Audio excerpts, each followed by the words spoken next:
Hey guys, my name is Josh. We are back with much less beard, but I still saw went to the movies. So let's do the fucking thing. Over the weekend, I went to theaters and I saw Ready or Not. It's a nice, fun film starring Samara Weaving, Adam Brody, and Mark O'Brien. Just as a quick plot breakdown, it centers around this family that is welcoming in somebody new through marriage. Samara Weaving and Mark O'Brien are tying the knot, getting married, and they happen to have this family tradition where at the end of the night, the family all plays a game. And you can go ahead and you can draw cards. Most of them are just fun games that you can play, and then one of them's hide and seek. And if you pick hide and seek, they just try to kill you for the next like 12 hours or whatever. So in typical cinema fashion, that's the one they pick. Because obviously there wouldn't be a movie if they just fucking sat around and played Old Maid. So like, no, but yeah. I liked that the whole reasoning behind it was this sort of like black magic occultish family history that they had going on. It said that they have to do this. It's pretty much just a ritual at this point. They bring out this really sinister looking box that I guess has some cards in it, and everybody touches it, kind of like blesses the box, gets everybody's vibes going on, and then it just shoots out a card, and man, homegirl, she got hide and seek. So throughout the whole movie, at least throughout the beginning, a lot of the family members sort of hint at something going on, which I mean, if you've seen the trailer, or even maybe from just promotional art or something like that, that something's going down. But they're like, oh, have you told her yet? And he's just like, nope, not gonna tell her. Don't worry about it. And they're like, all right, that's fine. And then sure as shit, she draws her card. It's hide and seek. The one not good one. So at this point, she pretty much just thinks that they're having a normal ass game of hide and seek. Everything's cool. The family knows that homeboy hasn't told her anything about what's going on, so they're just like, "Yep, we're gonna play some hide and seek. Where you have to hide, and we'll catch you in a little bit." Hard cut to the scene where they're just all grabbing weapons and everything like that, and the guy's just sitting on the couch like, "Oh man, I totally fucked up. I should have said something. Oh man," and they're like, all right, this never happens. We never get to fucking do this, so I guess let's go out and kill this bitch.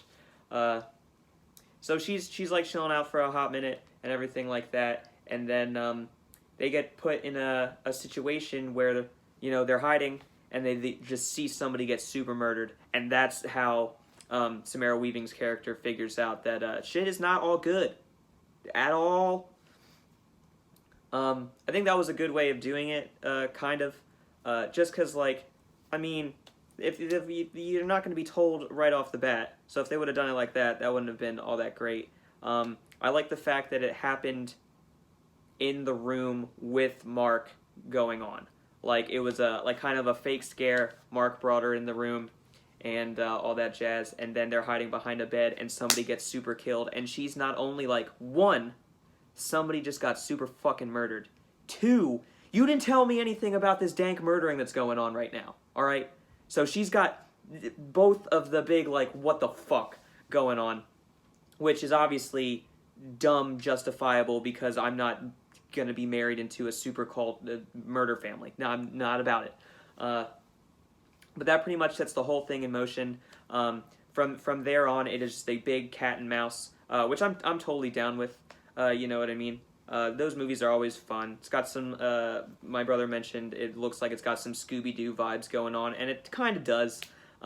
There's like corridors in the house and things that lead to other places and, shit like that. And it's a mansion.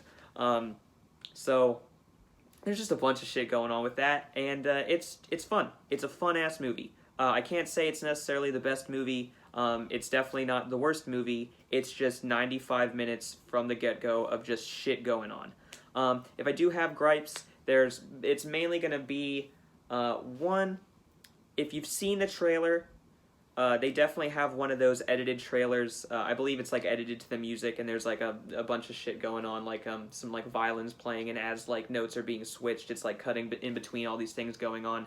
A lot of what the cool stuff that is shown in the trailer are kind of big moments or like super entertaining parts of the film. So if you've seen the trailer already, it might come out a little bit lackluster, that there's not as many of these moments that are unspoiled or untainted for you. There's a couple character choices in like their personality and things that they decide to do that I kind of disagree with, while others, having a change of role or a change of heart or a change of pace or a change of fucking something, that I'm just like, a, you know what I mean? That you don't really mind. One of the big pluses, though, is that there are a few sequences that kind of, throw it into the horror, thriller, suspense genre sort of vibe. And man, one of them in particular, it was just super, at least for me, it was, I was just like grimacing the whole time, because girl's trying to do something and she's not in the best shape and she just has to power through it. And I'm like, oh, damn! So it's definitely got a lot of like entertainment in it. It's just full, like off the wall. Like I said, it's not a long movie at all. It's like just straight up 90 minutes or something like that, and just immediately just shit pops off. Throughout the whole movie, the family and everybody pretty much just says, "Hey, we have to do this, or either this or this is going to happen." And so, pretty much from there, you know that the movie's going to end one of two ways. And then the very ending sequence I thought was pretty fucking cool, where there's a moment of just not only you going, "Oh shit, are we gonna do it?" but also the family going, "Oh fuck, does it, yeah?" And there's a mutual just waiting for shit to drop that I thought was pretty cool. So overall, if you have the chance to see it, it's super fun. It's exactly what you would expect out of like a run-of-the-mill, just like fun horror suspense movie at the end of summer.